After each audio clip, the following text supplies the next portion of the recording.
Bon, bah, la dernière fois, j'ai laissé les gens sacrément dans la merde. Donc, je résume la situation. Un groupe de 3 survivants, un nain manchot qui va bientôt crever de toute façon, un barde avec des ouïes qui font... et un gnome qui est plus ou moins leur prisonnier, qui n'a plus ses sortilèges d'invisibilité, encerclé par un troupeau d'orques qui monte vers la montagne, là où le groupe d'aventuriers se dirige, et par des elfes noirs qui sont au plus profond de la montagne, là où les cadavres ou corps du reste du groupe des aventuriers se trouvent. Il restait une possibilité sur une patte d'oie, c'est de rejoindre un lac où, en plongeant, ils retrouveront Plouf, dieu des océans, en slip orange.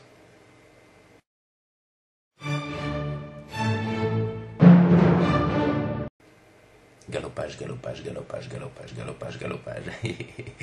Et vous pensez bien qu'il file vers l'eau. Le gnome râle un petit peu parce que nager c'est pas trop faire. C'est les défauts avec les gnomes, c'est toujours plein de trucs en métal, c'est vrai. Mais bon, quand le nain le fout à l'eau qui commence à couler, il se fait une raison, hein, il coule. Le bar lui s'en fout, il a des ouïes, donc ça va, il plonge. Le nain quand même, il se tâte. Il se tâte, il est au bord de l'eau. Il sent les tentacules qui viennent pas. Alors qu'avant, il y avait des tentacules qui venaient quand tu es au bord de l'eau. Il sent qu'il y a une contrepartie. Il a un peu oublié. Il sait plus que c'est l'alcool. Il voit des elfes noirs qui arrivent sur la droite. Il entend des orques qui arrivent derrière. Il pense que ce serait une belle mort. Et puis d'un coup, il pète. Et il se vide. Non, c'est vrai. Là, d'un coup, ça devient quand même une moins belle mort. Moins honorable. C'est vrai que, réfléchis, le nain, il a beaucoup chuté, il a beaucoup tombé. Il est beaucoup tombé, pardon. Enfin, le nain, il n'a pas un gros vocabulaire, donc il s'exprime des fois comme ça. Il regarde la profondeur du lac, l'eau qui miroite, les cadavres qui remontent, d'araignées, des suites de leur dernier combat. Il inspire une dernière fois une bonne bouffée d'air, pétri de remugles de sport, hein, parce qu'il y a des champignons quand même. Et l'esprit un petit peu embrumé par la respiration de ces spores, excité par le cri des elfes noirs, et le piaillement des araignées, ça piaille les araignées, et les bramements, si ça peut bramer, hein, des orques, il plonge. Non, c'est pas un solo sur le nain, enfin bon, quand même, c'est le seul qui reste à peu près... un aventurier à peu près normal, c'est le barde, on peut pas dire que ce soit un aventurier quand même. Donc il plonge, enfin il plonge pas, il coule comme le gnome, puisque bon, il a un côte de maille ce con nain. Il coule, et il tombe dans les abysses, dans les abîmes, et il s'effondre, inconscient. Il en a 2 quand même, les poumons noyés. Le premier qui ouvre les yeux sur la grève, qui se réveille sur une grève, c'est le barde. Il cherche Plouf, Plouf, Plouf, où es-tu, Plouf? Plouf n'est pas là. Ensuite, c'est le nain qui ouvre les yeux, crache tout ce qu'il peut de ses poumons, même des bouts de varech. Et surpris, il constate qu'il a ses 2 bras. Ah ouais. Et que son kiki n'est plus noir du tout. Ah non.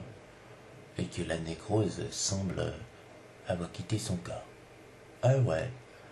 Le gnome, lui, il constate qu'il est tout nu, couvert de varech, lui aussi, et que visiblement quelqu'un a abusé de son corps. Le barde dit rien. Bon, c'est vrai qu'il s'est réveillé le premier, que ça pourrait être le seul qui pourrait être accusé, mais il ne dit rien, en regardant son camarade, le nain d'un air un peu sévère. Le nain, il aime bien copier un petit peu quand même. C'est un talent, les bardes, pour projeter les émotions. Le nain prend un air sévère, le gnome ferme sa gueule. On a peut-être abusé de son corps, mais enfin, il ne sait pas trop. Il préfère ne pas essayer de réaliser ce qui s'est passé pendant qu'il était inconscient. Le barde continue à appeler Plouf, Plouf, Plouf, où es-tu, Plouf? Le gnome demande, mais qu'est-ce qui c'est Plouf? C'est quoi? Enfin, c'est notre dieu. qui est le barde, le Dieu que nous servons, que nous allons adorer et aimer. C'est un Dieu des océans et nous allons porter très loin sa parole, au-delà des océans, sur la terre, détruire des cités des géants, accomplir les choses qu'il nous a demandées. Il nous a demandé plein de choses, crois-moi, et je suis le héros de Plouf et je vous guiderai. Regardez le pouvoir qu'il a, regardez ce qu'il vous a rendu. Là, le nain, quand même, peut-être qu'il a ses deux mains. Et bon, il y a peut-être un petit truc qui est en plus, c'est qu'il a un sixième doigt qui sont palmés. Sa main gauche. Ça n'empêche pas de tenir une hache, mais bon, si doigt, il se souvient que c'était une marque de fabrique de chez les nains, de son clan, de la Corne Dorée, qui signalait le fait qu'on avait un statut princier. Ça lui fait plaisir puisqu'il avait oublié qu'il avait un sixième doigt tellement était alcoolique. Il a fait copain un jour, il n'avait pas voulu se faire passer pour un mutant ou un truc bizarre dans une cité où justement il y a des mutants où ils vont pas devoir tarder à aller d'ailleurs. Il se rend compte d'un coup que des choses lui viennent, des images. C'est son dieu nain qui lui fait un petit coucou au loin parce que le nain il a abandonné son dieu, hein. Maintenant il sert Plouf. C'est difficile de faire autrement que servir Plouf en ayant été sauvé par Plouf. Mais Plouf n'est toujours pas là. Non, Plouf n'est toujours pas là. À la place, non, j'allais dire à la plage, mais c'est un peu ça, il trouve un message sur le sable. Sauvez vos amis. Ces 4 huîtres les aideront à retrouver leur statut d'avant. Et toi, mon héros, mon fidèle serviteur, mon barde, le plus aimé entre tous, et toi, mon nain, mon doux prêtre, mon paladin du Varech, aide-le, telle est ta mission et ta tâche. Quant à toi, petit gnome, dont l'intimité semblait plus douce et plus profonde que celle de mes profonds, je t'accorde un souhait. Ni une ni deux. Le nain et le barde se retournent et ils voient le gnome qui souhaite devenir un Navariel.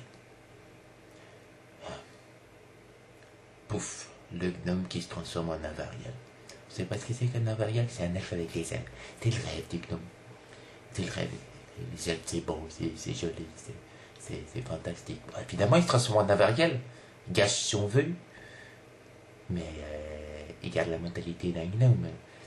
Et un petit peu la fragilité. Pas très costaud, les elfes, pas très costaud.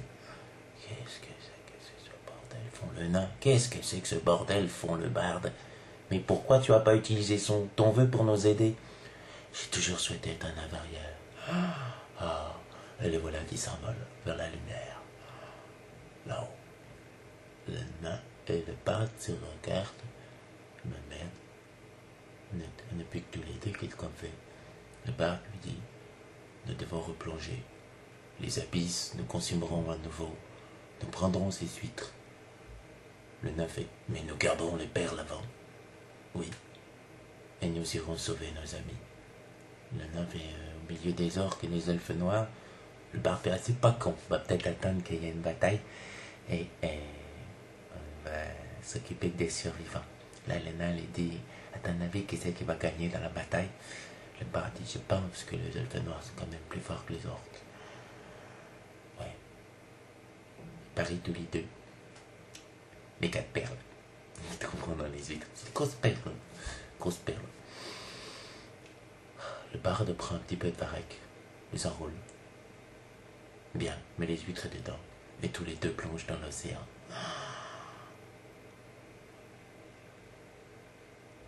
La prochaine fois,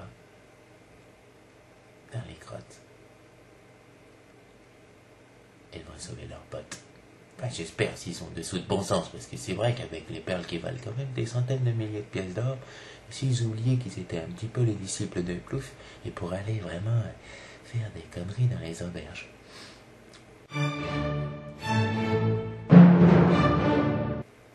Là-haut, dans le ciel, pendant ce temps, un Navariel s'approche.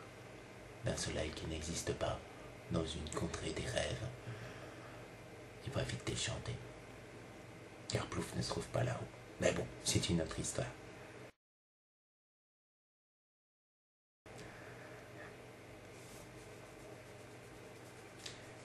Quant à savoir pourquoi je me suis coupé les cheveux, ben c'est simple. En fait, je me suis rendu compte que c'était pas si simple que ça d'être maître de jeu. Et qu'avec les joueurs que j'avais, je me faisais de plus en plus de cheveux. Ouais. Ben là, je préférais les couper avant de les perdre très vite, quoi. C'est pas facile d'être maître de jeu. Pas facile.